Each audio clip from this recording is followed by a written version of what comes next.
सदर तेलंगाना जागृति कल्वकुंटला कविता ने जन्मबाटा प्रोग्राम के आगाज से कबल गन पार्क में तेलंगाना के शहीदों को खराज अकीदत पेश किया और जज्बाती खिताब में कहा कि वो तेलंगाना के तमाम शहीदों और इनके खानदानों से हाथ जोड़कर माफ़ी मांगती है, क्योंकि जिन अजीम मकासद के लिए जानें कुर्बान की गई वो अभी तक पूरे नहीं हुए। कविता ने कहा कि तेलंगाना तहरीक में 1200 अफराद शहीद हुए, मगर अफसोस की बात है कि सिर्फ 580 खानदानों को ही इंसाफ मिला।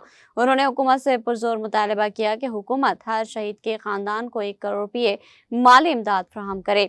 कविता ने ऐलान किया कि जब तक शहीदों के खानदानों और तेलंगाना के कारकुनों को इंसाफ नहीं मिलता वो अपनी अंत तक जद्दोजहद जारी रखेगी। कविता ने कहा कि तेलंगाना के क़याम के लिए हजारों कारकुनों ने अपनी जवानी के साल कुर्बान किए। उन्होंने याद दिलाया कि तहरीक के दौरान असम्बली में भी कहा गया था कि 1200 लोग शहीद हुए, मगर इनकी कुर्बानियों को आज तक मुनासिब एहतराम नहीं मिला। उन्होंने अफसोस का इजहार किया कि हर खानदान को 10 लाख रुपये और सरकारी मुलाजिमत देने का वादा किया गया था, मगर ये वादा महज चंद खानदानों तक महदूद रहा। कविता ने कहा कि अगरचे चंद कारकुनों को सियासी ओहदे जैसे MLA, MP, ZPTC, MPTC या सरपंच मिले, लेकिन हजारों कारकुन अब भी इंसाफ से महरूम हैं। BRS के 10 साल दौर में अगरचे वो वजीर नहीं रही, लेकिन बतौर MP और MLC खिदमत अंजाम देती रही है।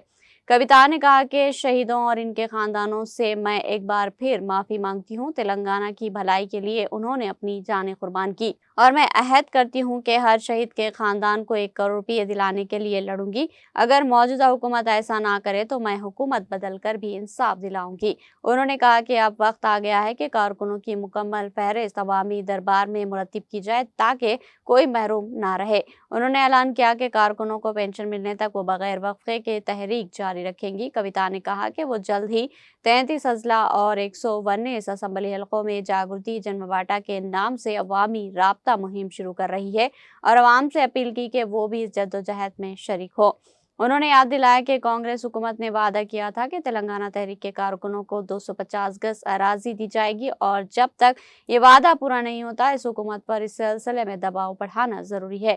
कविता ने कहा कि तहरीक के कारकुनों की कुर्बानियों की बदौलत ही तेलंगाना का क़याम अमल में आया।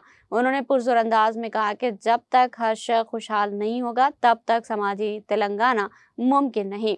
कविता ने कहा कि हर तबके को सियासी और माशी मौक़े मसावी तौर पर मिलने चाहिए। जागृति तंजीम पहले ही BC रिजर्वेशन के लिए जद्दोजहद कर रही है और ये जद्दोजहद जारी रहेगी। SC, ST और अक़लियतों के लिए भी रिजर्वेशन ज़रूरी है। उन्होंने कहा कि आला ज़ातों में शामिल तमाम तबक़ात को भी इनकी आबादी के मुताबिक नुमाइंदगी मिलनी चाहिए। कविता ने कहा कि मैं तमाम आवाम से अपील करती हूँ कि वो इस तहरीक में शामिल हो और तेलंगाना के हकीकी मकासद के लिए आवाज़ बुलंद करे। తెచ్చుకున్నటువంటి రాష్ట్రంలో ఏ ఆశయాల కోసమైతే ఆ అమరులు ప్రాణం విడిచిండ్రో మరి వారి ఆశయాల సాధనలో ఎంతవరకు ముందుకొచ్చామని ప్రతి ఒక్కరం కూడా ఆలోచించుకోవాల్సినటువంటి సందర్భం వచ్చింది. మరి చనిపోయినటువంటి అమరవీరులను అదేవిధంగా తెలంగాణ రాష్ట్రం రావాలని చెప్పి పేగులు తెగేదాకా కొట్లాడినటువంటి ఉద్యమకారులను, వారి యొక్క జీవితాలను, వారి యొక్క పరిస్థితులను వాటిని కూడా ఇవాళ ఆలోచించుకోవాల్సినటువంటి సందర్భం వచ్చింది. అందరికీ అవకాశాలు రావాలనే సామాజిక తెలంగాణ రావాలంటున్నాం. అందరం బాగుండాలనే సామాజిక తెలంగాణ రావాలంటున్నాం. దానికోసమే ఇవాళ జనం బాట పట్టినాం. ప్రజల దగ్గరికి వెళ్తాం, తెలంగాణ వ్యాప్తంగా పర్యటనలు చేస్తాం. ఎక్కడెక్కడ తెలంగాణ ఇంటలెక్చువల్స్ ఉన్నారో, తెలంగాణ మేధావులు ఉన్నారో వారందరినీ కలుస్తాం. తెలంగాణలో అనేక సమాజాల్లో ఉన్నటువంటి ప్రతి ఒక్కరిని కలుస్తాం. ఆ జిల్లాలో జరగాల్సినటువంటి అభివృద్ధి ఎక్కడెక్కడ ఆగిపోయిందో తెలుసుకుంటాం, దానికోసం పోరాటం చేస్తాం. ఇది చేసేటటువంటి క్రమంలో తెలంగాణ జాగృతిలో ఇదివరకు ప్రయాణం చేసి మాతో కలిసి ప్రయాణం చేసినటువంటి మిత్రులందరికీ కూడా స్వాగతం పలుకుతా ఉన్నా. రండి, అందరం కలిసి పనిచేద్దాం. చిన్న చిన్న విషయాలు, మనస్పర్ధలు పక్కన పెట్టుకోండి.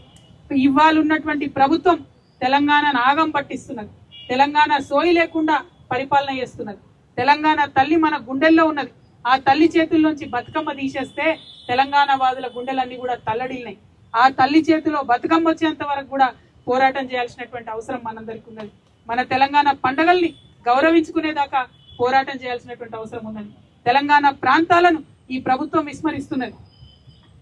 మన ప్రాంతేతరులకు ఉద్యోగాలు రావద్దనే 95% ప్రెసిడెన్షియల్ ఆర్డర్ సాధించుకున్నాం.